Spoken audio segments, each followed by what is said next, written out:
Bacana. Socialização e instituições socializadoras, certo? Então, conforme prometido, tô aqui até de camisa, mentira, é outro dia. Vamos falar sobre a família, ok? Como eu já havia comentado no vídeo anterior, família é a base de tudo, né? Essa frase super famosa. Mas existe uma explicação ultra racional e coerente para justificar isso, certo? E por quê que a família é a primeira instituição socializadora? Porque a família representa o primeiro contato, é o primeiro contato do indivíduo com quem? Com alguém que não é ele mesmo, certo? Então, o primeiro contato do indivíduo com outra pessoa que não ele mesmo, beleza? Outras pessoas, com um grupo. E o resultado prático disso é o quê? Daqui que basicamente nós tiramos a nossa visão de mundo. É claro que conforme o tempo vai passando, nós vamos convivendo com outras instituições socializadoras, a nossa visão de mundo vai sendo alterada. Tanto que a família, os pais, certamente são os que mais sofrem no início, né? Porque o mundo para mim é de um jeito. Pá, ponto final, certo? Quando eu vou para a escola, principalmente, que é o segunda instituição, dei spoiler. Então, quando eu vou para a escola, eu começo a conviver com outras famílias, com outras regras, com outras paradas completamente diferentes, entendeu? Não necessariamente com outras famílias, né? Mas com frutos de outras famílias. Então ali eu começo a achar coisas que eu acho bacanas, que na minha não são, certo? Muitas vezes é bacana só porque é diferente, né? Se eu vivesse naquele ambiente, talvez eu não gostaria, mas enfim, beleza? Então, ó, é o primeiro contato do indivíduo, opa, bati aqui, com outras pessoas. Ou seja, a família é a fonte da primeira visão de mundo, da primeira visão de realidade que o indivíduo tem, da primeira visão de mundo daquele indivíduo. E só lembrando que quando eu falo visão de mundo, como eu já falei antes, eu estou me referindo ao quê? A costumes, a regras, a preconceitos, certo? Uma vez eu estava assistindo um programa de TV, um desses reality shows. Tinha um camarada lá, nesse programa, que era nordestino, né, de família nordestina e tal. E aí ele, eu não sei se ele ganhou o programa, já faz um bom tempo, ou se ele simplesmente ficou muito bem classificado, mas enfim, a família dele, toda a família dele teve aqueles 15 minutos de fama, né? E aí eu lembro que rolou uma entrevista com a mãe dele, que era uma senhora muito humilde, aquela situação clássica que a gente conhece do Nordeste brasileiro, da parte pobre, né? É uma senhora, como vou dizer, analfabeta, talvez semi-analfabeta, não me recordo, que trabalhava de lavadeira, certo? Lavando roupa para fora, como se diz, certo? E aí a mãe dele fala algumas coisas sobre a infância dele e tal, e aí tem um momento que a mãe dele falou assim, porque o pai dele não gostava muito, que tinha um amigo dele que ele andava para cima para baixo, ele era escurinho, né?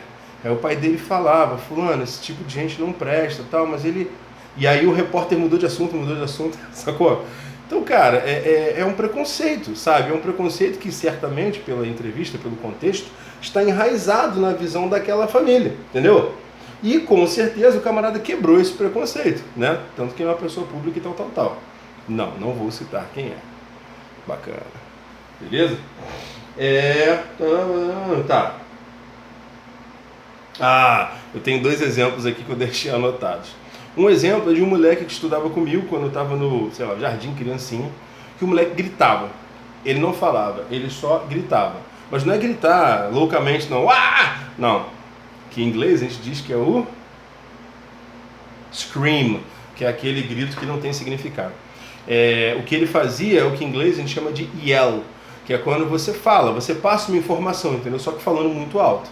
Ainda tem o shout, que é o grito, que tem informação, mas não é uma conversa, é uma informação só. Fulano! É o shout, entendeu? Mas enfim, esse moleque, ele fazia direto o yell, né? Porque ele gritava o tempo todo, conversando, brincando, enfim. E aí era insuportável, era chato, né? Era difícil de aguentar. E as criancinhas, né, claro, partiam para cima dele para ele parar com isso. Aí um belo dia, chamaram a mãe dele na escola, né? E eu lembro bem que foi bem na hora da saída.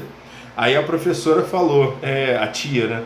Falou, dona fulana, poxa, o fulaninho, a gente precisa conversar sobre ele. Caraca. A mãe do moleque. O que foi, professora? O que houve? O que esse menino tá fazendo? Cara, gritando desesperadamente. Aí, pô, cara, eu lembro que eu criança, cara, eu olhei assim, eu entendi. É por isso que o fulaninho grita. Sacou? E aí, esse é um exemplo. O outro exemplo é de um camarada que fez o ensino médio comigo. Aliás, ensino fundamental, a gente se conheceu, ficou amigo e tal. E aí, cara, um dia eu fui à casa dele. E ele já tinha 18 anos, né? Ele é uns 3 anos mais velho que eu. Ele entrou na escola atrasado e ainda repetiu. Moleque gente boa mesmo. Aí eu fui à casa dele pra fazer algum trabalho, alguma coisa assim e tal. E aí ele falou, pô, comprei aquela revista de mulheres nuas. Aí eu, caraca, deixa eu dar uma olhada aí, cara. Pô, ele tinha 18 anos, cara, caraca. Aí eu falei, eu tinha 15. Aí beleza, fui lá olhar a revista. Cara, quando eu tô dando uma olhadinha na revista, do nada brota a mãe dele na sala. Caraca, eu fiquei com maior vergonha, né? Meu Deus do céu, o que ela vai pensar de mim, que eu sou um pornográfico? E aí ele riu e a mãe riu, começaram a rir de mim, tipo, olha lá, ele tem vergonha de ver revista de mulher pelada na minha frente, não sei o quê. Imagina então se fosse aqueles filmes que você vê aqui na sala, não sei o quê. Eu fiquei assim, gente, o que tá acontecendo? Que mundo é esse? Caraca, sacou o lance? Então, tipo assim, a família é um núcleo que consegue criar, consegue moldar cidadãos que são brutalmente diferentes uns dos outros, certo? E esse mesmo moleque da história da revista, cara, tipo assim, nós ficamos muito amigos, né? Ele veio aqui em casa algumas vezes, mas eu tinha muita dificuldade de lidar com ele na minha casa, porque ele não tinha regra nenhuma. Como, por exemplo, uma das primeiras vezes que ele veio à minha casa, a minha Dinda estava na cozinha, né, preparando o almoço, algo do gênero. Ele chegou, falou, oi tia, tudo bem? Passou por ela, abriu a geladeira, pegou um copo, pegou água e conversando comigo.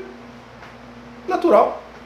Cara, eu lembro que eu ficava indignado, cara, você é muito mal educado, não sei o que e tal, mas hoje eu entendo, era uma criação completamente diferente. Quando eu ia à casa dele, eu pedia água, ou eu pedia permissão para abrir a geladeira, ele ria na minha cara, como se fosse uma grande palhaçada, sacou? Então, dá para entender bem por que família é responsável, é a fonte do primeiro contato, dos primeiros julgamentos, dos primeiros valores de certo e errado, certo e errado, que a gente tem do mundo, beleza? E a próxima instituição, essa que a gente conhece bem, e que agora tenho certeza que vocês estão sentindo falta, é a escola. Mas eu vou colocar em outro vídeo para não ficar muito longo. Macanada.